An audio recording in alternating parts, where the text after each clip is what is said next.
Good morning.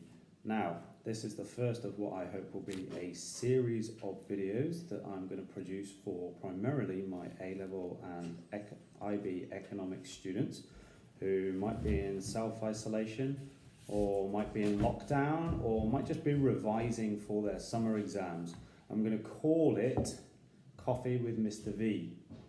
And the first thing that you've got to do if you are participating in Coffee with Mr. V is go and grab yourself a cup of coffee or whatever liquid that you fancy. Okay, put it in a cup, a mug, a glass, whatever it might be. And then with me, okay, we're going to do a simultaneous sip, and that is going to be the best thing that you're going to do all day. Okay, so pause me if necessary.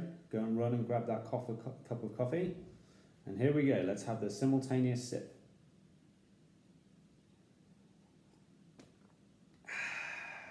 I love coffee. So today we are going to look at the stuff that I think you probably have found most difficult this year, which is the theory of the firm. So if you're doing A-level, this would be spec point 3.3.2, short run cost curves. Or if we're doing the IB, obviously it's 1.5. All the same stuff though, all the same stuff. So we're just going to go through it. And right here I have a little model. This is meant to be Kate's Pizza Shop. This is Kate, and this is a young lad that Kate employs in order to help her make pizzas. So they've got a little bit of division of labour already going on. Okay, so Kate is making the pizza bases, and then this chap over here is probably putting all the toppings on the tops of the pizzas and then putting them in the ovens behind. And I don't know if you can quite make that out, but they've got a couple of ovens behind them. So the idea behind short run cost curves is that, of course, they exist in the short run.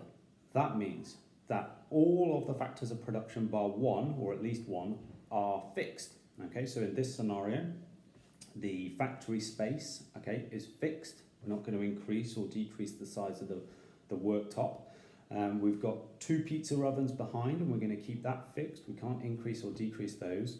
But we will perhaps have a look at increasing the number of units of labour that work in Kate's Pizza Shop. Now, in order to do this, I'm probably going to have to put some numbers behind it. But the idea really is that between the two of them, they can work okay.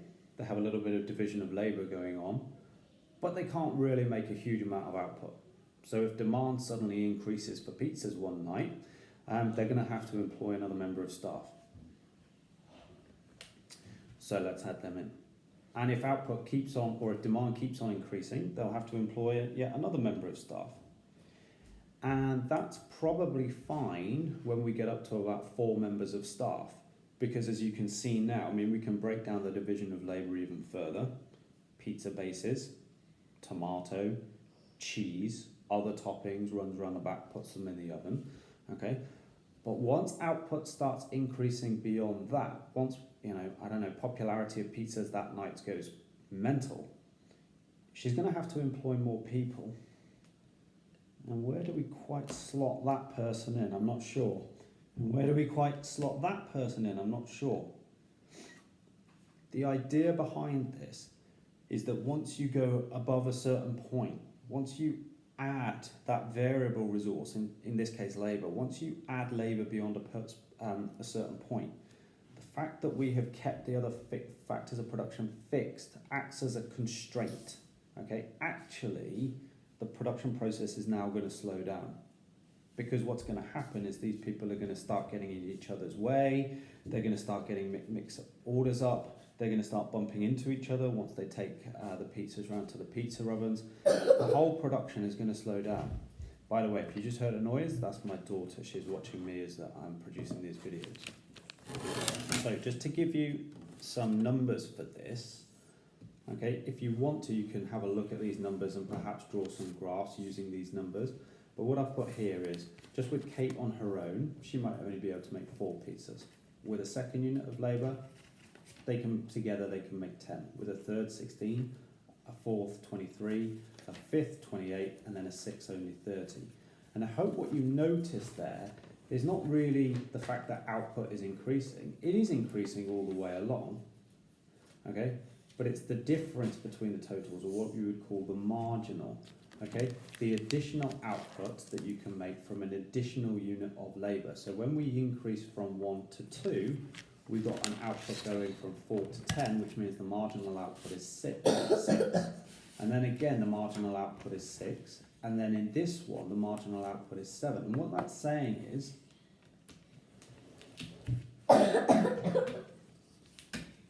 when we went from 2 units of labour to 3 units of labour to 4 units of labour, actually the marginal output started increasing. The production process actually started getting more efficient, or at least in this case 4 to 10, 10 to 16, it was constant, but this one was actually increasing.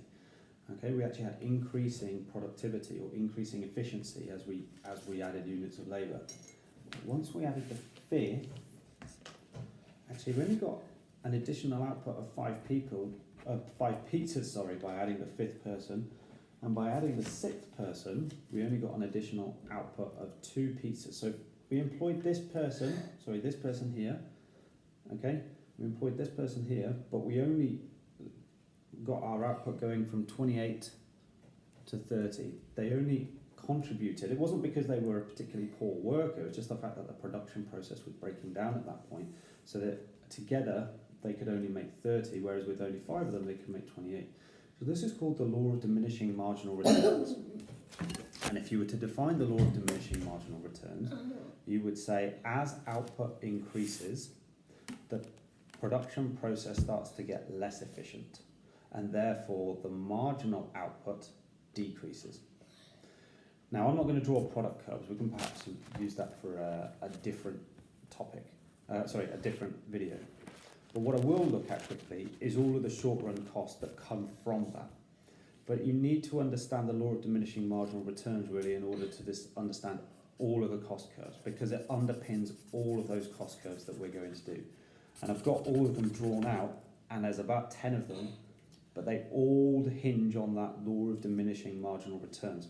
So the more that you can get the law of diminishing marginal returns kind of complete up here, the better off you're going to make sense of all these cost curves. So the key one really is marginal cost.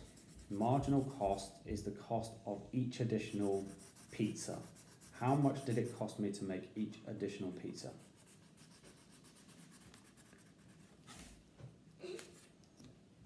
Okay. Now the marginal cost curve is like this one here. Okay, it's drawn like that. It looks like a Nike swoosh, and that's how I think you should try to remember it, the Nike swoosh curve. What it says is, as output increases, as we've tried to make more pizzas, remember, by trying to make more pizzas, we added units of labour. We started off with 2, then we added a 3rd, and then we added a 4th. And actually, when we got to the 4th, we were at our most efficient. Okay, cost per unit, the cost from the additional cost of each pizza was at its lowest when we had 4 people working at Kate's Pizza Shops. And if you don't believe me, you can have a look at doing the maths here. Give these guys a wage, work out how much that wage is going to be, work out how the price per additional, the average price per additional units of pizzas, the marginal cost from this. Okay, you can do it. We might have a look at that in a forthcoming video. But I promise you, what you'll find is as we've added more units of labour to make this additional output, the additional cost of each pizza is going down. But the key point is, now that we have added a 5th and a 6th member of staff to our team, that production process gets less efficient. As a result of that, the cost of each additional pizza starts increasing. And so it would do forever. I mean, actually, probably what we'd get is it going up a bit like that at the end. So we could add a 7th, an 8th, a 9th, a 10th member of this staff, and actually you're probably not going to get many more pizzas out of that, because they're all going to be bunched together in Kate's Pizza Shop and not really making much more.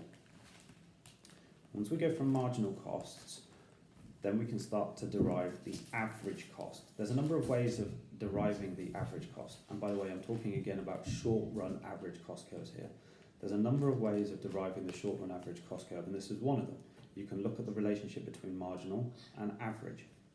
The relationship between marginal and average then. As the marginal is going down, all the average is doing is adding these figures here and then dividing by the output. Well, if you add a number and then add a lower number and then divide by 2, you're going to pull the average down. Once we get past the law of diminishing marginal returns then, marginal costs are going up, but the average is still going down. Why is that?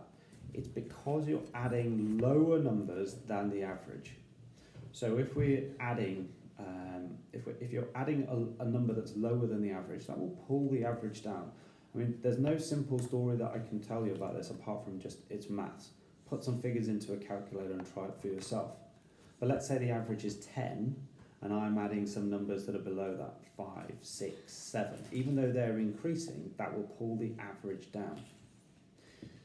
Then, once we get beyond this point, you can see that marginal costs are above the average cost.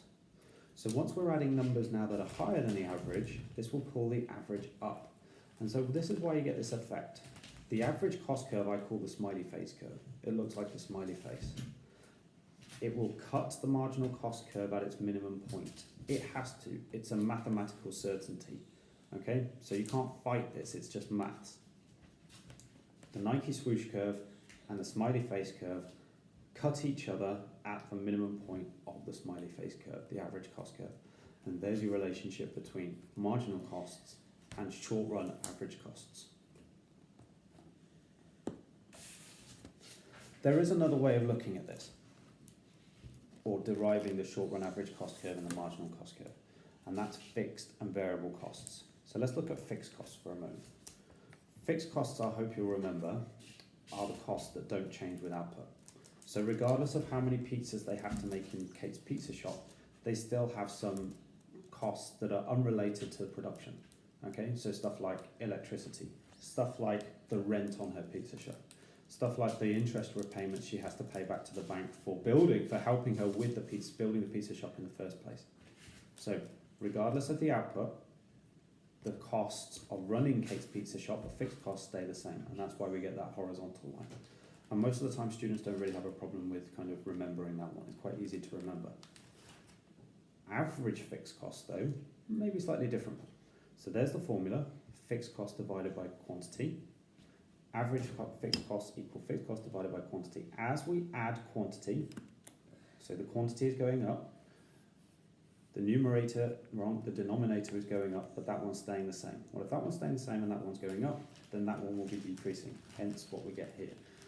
Call this, we're tending to 0, okay? It would start at the same point, as in the kind of the intersection with the x-axis would stay the same, but it is tending towards 0 there, okay? And there is your fixed cost curve and your average fixed cost curve.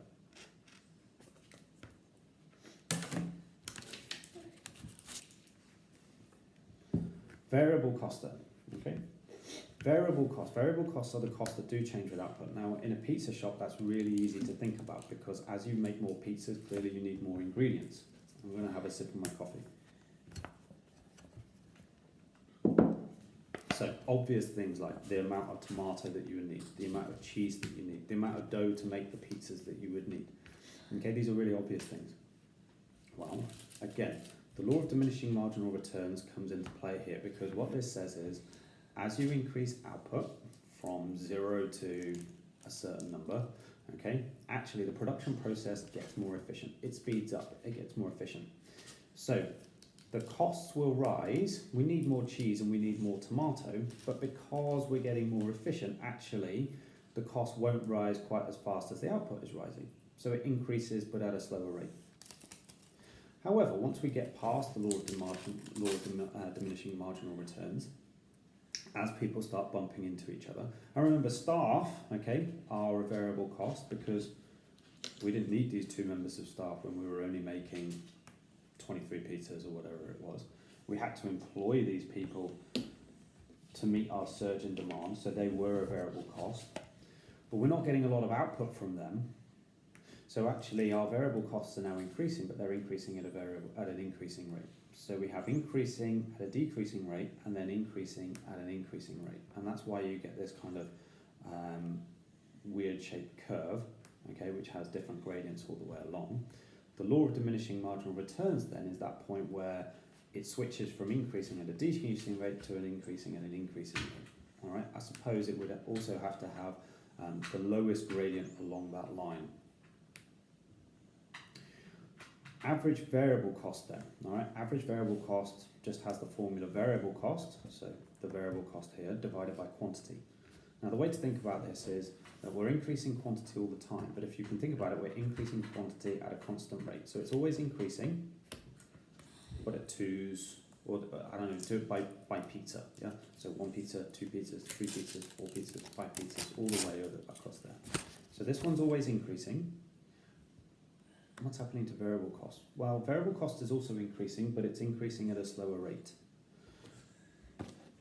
So hopefully I won't get this the wrong way around. Okay, so this one's increasing, but the numerator is increasing as well, but at a slower rate, which I hope you can see will mean that average variable costs will fall to begin with. Once we get past the law of diminishing marginal returns, quantity is increasing at that same rate again, 1, 2, 3, 4, 5. But you can see here that the variable cost is increasing at an increasing rate. This one's increasing faster, and therefore the average variable cost will rise. And so again, we have this nice smiley face kind of average variable cost curve. Okay, but the reason it's a smiley face, why it goes down and then it goes up, is related to what the variable cost curve looked like, which is related to what the law of diminishing marginal returns says. And this is why I keep saying this is the key concept of short-run cost curves, the law of diminishing marginal returns.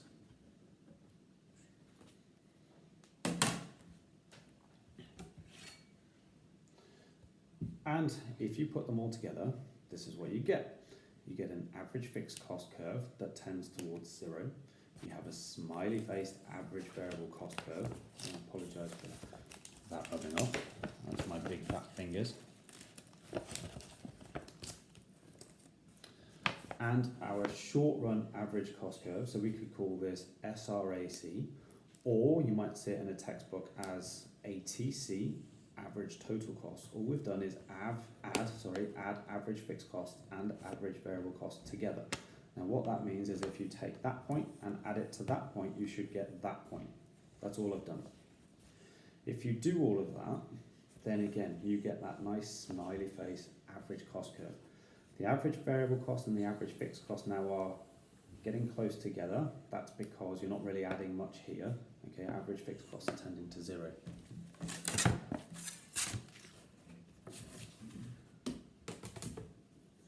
But the idea behind this then is that that curve there, that blue one there, and that blue one there should be the same.